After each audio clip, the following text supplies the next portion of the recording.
warahmatullahi wabarakatuh. Bertemu dengan saya kembali, Nur Eka Susilawati, Guru Biologi SMA 1 Cicalengka. Hari ini kita akan melanjutkan kembali materi yang sudah kita bahas sebelumnya, yaitu masalah dan upaya pelestarian keanekaragaman hayati. Nah, perlu kalian ketahui, dengan adanya keragaman di Indonesia, flora dan fauna mengakibatkan adanya ancaman untuk pelestarian flora dan fauna. Nah, ancaman keanekaragaman hayati yang ada di Indonesia kita akan bahas satu persatu.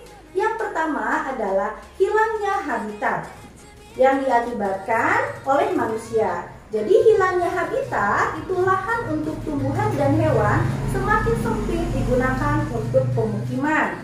Yang kedua adalah pencemaran tanah, air dan udara. Zat pencemar atau polutan adalah produk buangan yang dihasilkan oleh aktivitas manusia itu sendiri. Pembahayaan dan penggangguan rantai makanan dan keseimbangan ekosistem mengancam keadaan flora dan fauna di Indonesia. Nah, selanjutnya yang ketiga adalah perubahan iklim.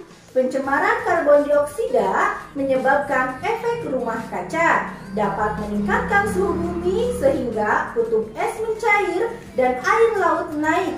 Terjadi perubahan struktur dan fungsi dari ekosistem lautan. Nah, untuk yang keempat itu adalah eksploitasi tanaman dan hewan.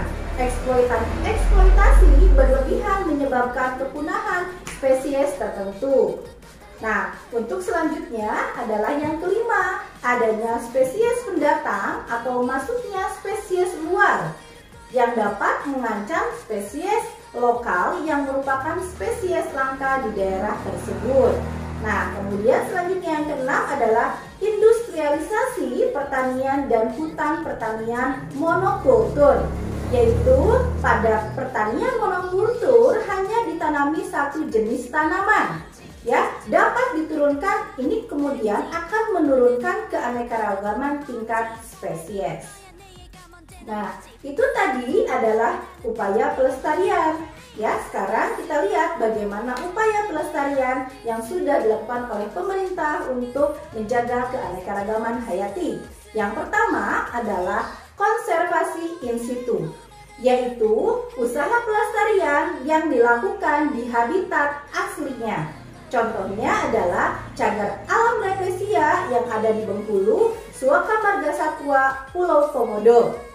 Nah, selanjutnya adalah konservasi ex situ. Di sini konservasi ex situ itu usaha pelestarian yang dilakukan di luar habitat aslinya. Contohnya adalah taman safari di wilayah Puncak dan Kebun Raya Bogor. Nah, selanjutnya adalah cagar biosfer, kawasan dengan ekosistem terestrial dan pesisir yang melaksanakan konservasi biodiversitas melalui pemanfaatan ekosistem berkelanjutan. Contohnya adalah Kebun Raya Cibodas, Tanaman Nasional Tanjung Puting, dan Taman Nasional Wakatobi.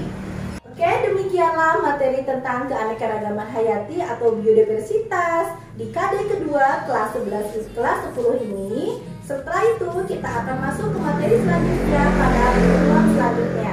Jaga kesehatan, tetap semangat belajar di rumah. Wassalamualaikum warahmatullahi wabarakatuh.